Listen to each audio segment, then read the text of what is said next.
जमहूरियत का आलमी दिन फैसलाबाद समेत पाकिस्तान भर में जमहूरियत का दिन मनाया जा रहा है। इस दिन को मनाने का मकसद क्या है और अर्ज़ पाक पे जमहूरी निज़ाम कैसा रहा, इसी पर बात करते हैं मोहम्मद अली नारू से। अली बताइएगा।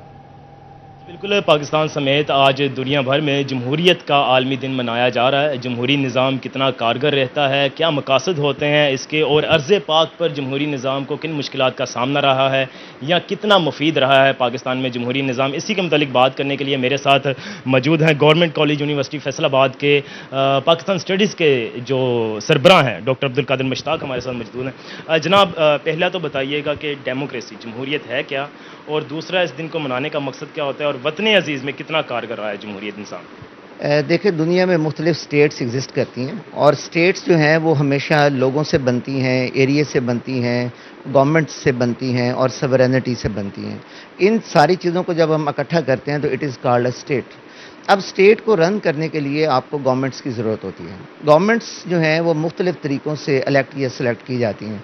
उनमें से एक जो तरीका है वो डेमोक्रेसी है।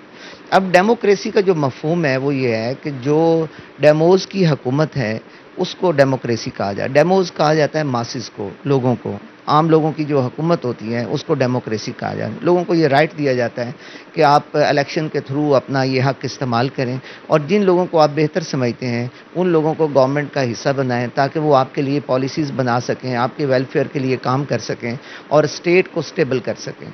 अब इन हालात में जो है वो इलेक्शन का एक प्रोसेस होता है जिसमें पूरा जो चीज़ें जो हैं वो इन्वॉल्व होती हैं। अब इसके साथ साथ जो पैरेलल चीज़ चलती है वो स्टेट का एक नैरेटिव होता है कि स्टेट अपना एक नैरेटिव देती है और नैरेटिव जो है वो कभी एक तरह के नहीं रहते।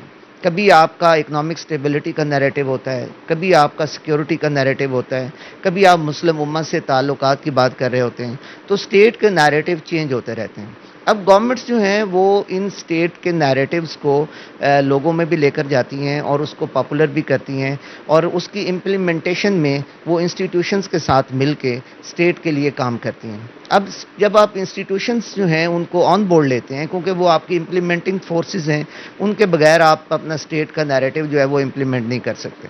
अब इस शक्ल में आपको उनके साथ बैठना भी पड़ता है, डायलॉग भी करने पड़ते हैं और इन सारी चीज़ों में जो इम्पॉर्टेंट चीज़ होती है वो डिप्लोमेसी होती है, चाहे वो नेशनल लेवल पे हो या इंटरनेशनल लेवल पे हो, क्योंकि आपने स्टेट के जो नैरेटिव जमहूरियत बेहतरीन तर्ज हुकूमत है। शुक्रिया अली नारू।